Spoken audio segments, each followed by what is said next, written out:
किसी ने बड़े ही कमाल की बात कही है, खुद की समझदारी भी अहमियत रखती है, वरना अर्जुन और दुर्योधन के गुरु एक ही थे।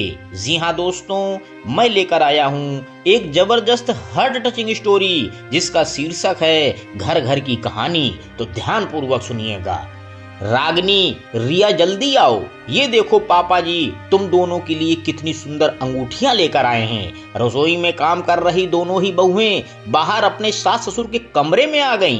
रिया का पहला करवा चौथ है ना, इसलिए हमने सोचा कि उसके लिए कोई अच्छा सा उपहार लिया जाए। बाकी जेवर तो अभी शादी में बहुत सारे ही बनवाए थे, एक जड़ाऊ अंगूठी तब रिया के लिए नहीं बन पाई थी, इसलिए मैंने ही पापा से बोलकर मंगाई है। अब काम बाद में होता रहेगा, चांद निकलने ही वाला है। जाओ तुम दोनों पहले तैयार होकर पूजा कर लो, फिर सब एक साथ ही खाना खाएंगे। दोनों ही बहुओं को अंगूठी सौंपते हुए सत्यवती सास जी ने कहा, रिया इस घर की छोटी बहू है जिसकी शादी को अभी बस 2 महीने ही हुए हैं। अपने पहले करवा चौथ पर सास ससुर से इतना महंगा तोहफा प्यार स्वरूप पाकर उसकी तो खुशी का ठिकाना ही नहीं था। उसने तुरंत ही अपने मायके फोन घुमा दिया और अपनी माँ से अपने नए घर और ससुराल वालों की खूब तारीफ करी। वहीं दूसरी तरफ रागिनी की शादी को 5 साल हो चुके थे जब से उसे सत्यवती जी ने अंगूठी थमाई है। उसे उसकी जरा सी भी खुशी नहीं थी। रह रहकर उसके दिमाग में बस अपनी देवरानी रिया को लेकर जलन होने लगी थी। 5 साल हो गए हैं मेरी शादी को, ऐसे 5 करवा चौथ निकल गए हैं, पर मुझे तो आज तक कभी किसी तीज त्योहार पर कभी कोई उपहार नहीं दिया। और अब जब लाडले बेटे की लाडली बहू आ गई है तो उपहार आने शुरू हो गए हैं। रागिनी ने भी तुरंत ही फोन घुमाकर अपनी माँ को सारी बात बता दी। 2 बहुओं के हो जाने से ऐसी छोटी मोटी बातें तो घर में होती ही रहती हैं। अभी तो शुरुआत है, आगे चलकर ऐसे बहुत से मोड़ आएंगे। तुम घर की बड़ी बहू हो, थोड़ा बड़प्पन दिखाओ। और वैसे भी समधन जी ने अकेले रिया के लिए तो उपहार नहीं मंगाया, साथ में तुम्हारे लिए भी तो ठीक वैसे ही अंगूठी मंगाई है। तो मुझे नहीं लगता तुम्हें कोई परेशानी होनी चाहिए। चांद निकल आया है, जाओ पूजा करो और इन सब बातों को अपने दिमाग से मत लाया करो, वरना नुकसान सिर्फ तुम्हारा होगा। रागिनी की माँ ने बोलकर फोन काट दिया। हाँ, सब मुझे ही गलत समझेंगे। माँ, कम से कम तुम तो अपनी बेटी की भावनाओं को समझती। मुझे उपहार से परेशानी नहीं है, मुझे दुख इस बात का है कि अभी तक अपनी बड़ी बहू के लिए कोई उपहार आज तक क्यों नहीं आया। रागिनी ने रोते रोते अपने आप से कहा। तभी, भाभी आप अभी तक तैयार नहीं हुई हो, चांद निकल आया है, जल्दी कीजिए, सब लोग बाहर आपका इंतजार कर रहे हैं। सब लोग घर के पूजा करके खाना खा चुके थे।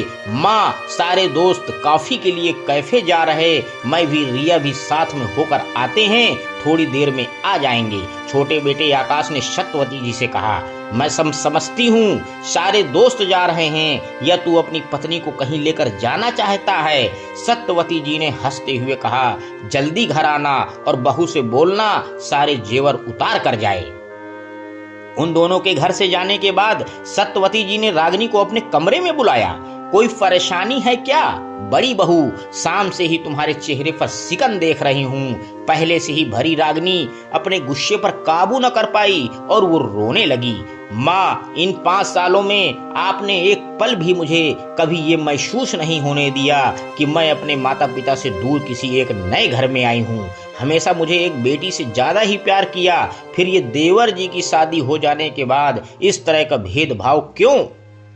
आपने पहले तो कभी मुझे किसी त्योहार पर कोई उपहार आदि नहीं दिया, फिर अब क्यों? सत्यवती जी की पारखी नजर जो शाम से महसूस कर रही थी वही बात सच निकली। उन्होंने रागिनी को अपने पास बिठाया और कहा, मैंने कभी भी अपने दोनों बच्चों में अंतर नहीं किया, तो फिर उनकी बहुओं में क्यों करूंगी? ऐसा सिर्फ इसलिए नहीं किया गया जिससे इन 5 सालों में तुम्हारे पास छोटी से ज्यादा जेवर न इकट्ठा हो जाए। जो भी हो, तुम दोनों के पास बराबर ही रहे।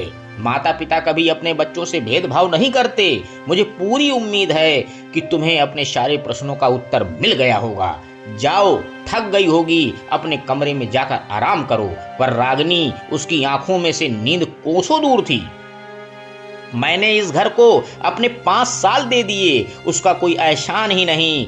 अरे अगर कोई छोटी मोटी चीज दे भी होती तो कौन सा पूरा जेवरों से कुआं भर जाता। सब दिखावा है। रागिनी मन ही मन बड़बड़ाए चली जा रही थी।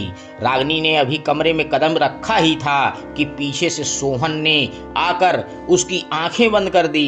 करवा चौथ मुबारक हो धर्म पत्नी जी। रागिनी मुड़कर पीछे देखती उससे पहले ही सोहन ने उसे गले में एक सुंदर सी चैन पहना दी।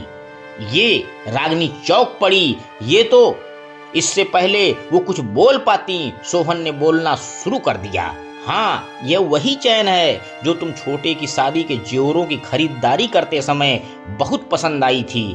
तभी माँ ने इसे तुम्हारे लिए खरीद लिया था और किसी मौके पर देने के लिए रख लिया था। आज मौका भी है, दस्तूर भी। आपका पसंदीदा तोहफा हाजिर है। सोहन ने घुटने पर बैठकर अपने हाथ को रागिनी की तरफ बढ़ाते हुए कहा। रागिनी की आंखों में से आंसू आने लगे। मुझे माफ कर दीजिए सोहन, मुझसे बहुत बड़ी भूल हो गई। मैंने माँ पापा को कितना गलत समझ लिया। मैं भूल ही गई थी कि इतने सालों में उन्होंने भले ही मुझे कोई तोहफा खुद से न दिया हो, वह हर साल, हर त्योहार, हर जन्मदिन पर, हर सालगिरह पर तुम मेरे लिए कोई ना कोई निशानी जरूर लेकर आते हो, और वह सब मेरा खुद का होता है जो कि इसी घर से मुझे मिलता है। माँ पता नहीं मेरे बारे में क्या सोच रही होगी, रागिनी ने रोते हुए कहा। उसकी चिंता तुम्हें करने की जरूरत नहीं है। माँ अपनी बड़ी बहू को खुद से भी ज्यादा अच्छे से पहचानती है और वह खुद भी इस दौर से गुजर चुकी है, तो उनसे ज्यादा इन सब बातों को इतने अच्छे से कोई नहीं समझ सकता। सोहन ने रागिनी की आंखों में लुढ़क आए आंसुओं को पोंछते हुए कहा। मुझे इस बार आइसक्रीम खिलाने नहीं ले चलेंगे मिस्टर हस्बैंड? रागिनी ने हंसते हुए कहा। जी, बंदा तो कब से आपकी खिदमत में हाजिर है। दोनों एक साथ मुस्कुराए और घर से निकल गए। दोस्तों, ये एक नहीं, शायद हर संयुक्त परिवार की कहानी है। अगर घर के बड़े सही हों तो कभी रिश्तों के बीच कभी किसी प्रकार की अनबन होने की संभावना ही नहीं होती। आप सब मेरी इस बात से कहां तक सहमत हैं? अपनी राय मुझे कमेंट बॉक्स में जरूर लिखें।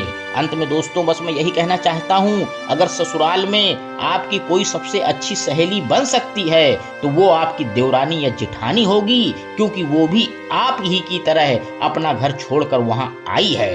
देवरानी जेठानी का रिश्ता भी खास हो जाता है अगर दोनों एक दूसरे की बेस्ट फ्रेंड बनकर घर संभालें। धन्यवाद दोस्तों, मेरे YouTube चैनल को लाइक व सब्सक्राइब करें। आपका दिन शुभ हो।